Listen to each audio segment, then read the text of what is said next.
अस्सलाम वालेकुम guys, welcome here. मैं हूँ सना एक नई रेसिपी के साथ। आज हम बनाएंगे बीफ फ्राइड रेसिपी।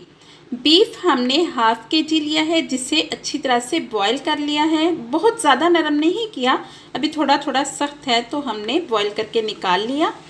इसमें हम डालेंगे हल्दी हाफ़ टी स्पून, सूखा धनिया हाफ़ टी स्पून, ज़ीरा पाउडर हाफ़ टी स्पून, सुर्ख मिर्च पाउडर 1 टीस्पून, अदरक लहसुन ये मैंने रफली काट लिया है। ये तकरीबन 1.5 टेबलस्पून बनेगा जब हम इसको पेस्ट बनाएंगे। और उसके बाद सॉल्ट लिया है, नमक लिया है, ये आप अपने टेस्ट के हिसाब से डाल सकते हैं। हरी मिर्चें 4 से 5 अदद ली हैं मैंने, और 2 बड़े साइज़ के टमाटर काट लिए हैं मैंने, और 2 ही बड़े साइज़ के प्याज। इसके लिए हम 1 कप ऑयल लेंगे। तो सबसे पहले हम प्याज फ्राई करते हैं और उसके बाद आपको बाकी रेसिपी बताते हैं। 1 कप हमने ऑयल लिया है, 1 कप। अब हम प्याज इसमें डाल देंगे। प्याज को हम फ्राई करेंगे।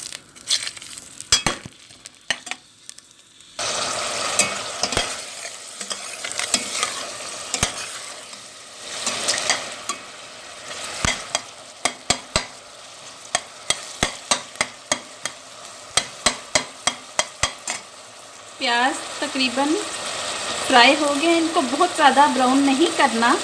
अब हम इनको सारे मसालों के साथ मिक्स करके ये प्याज ब्लेंड कर लेंगे।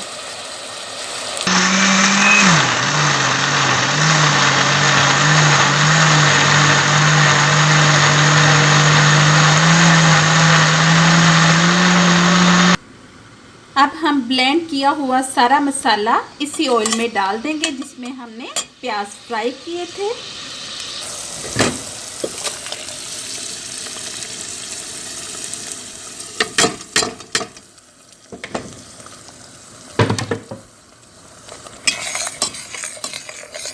अब मसाले को अच्छी तरह से हम भून लेंगे।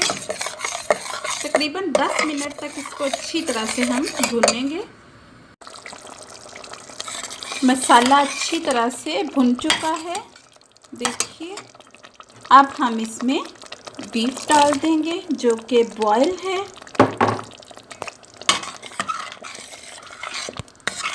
अब इसको अच्छी तरह से हम तकरीबन 15 मिनट तक लो फ्लेम पे भूनेंगे अच्छी तरह, क्योंकि हमने गोश्त बॉयल किया हुआ है, इसलिए बहुत ज़्यादा देर नहीं लगेगी।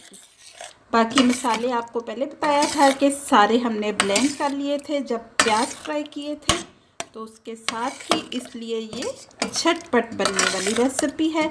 सिर्फ मेन टाइम लगता है जब गोश्त बॉयल होता है।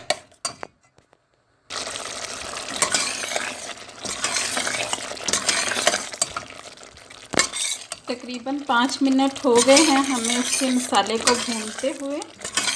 10 मिनट तक मज़ीद हम इसे अच्छी तरह से भूनेंगे और हमारा फ्राइड बीफ रेडी हो जाएगा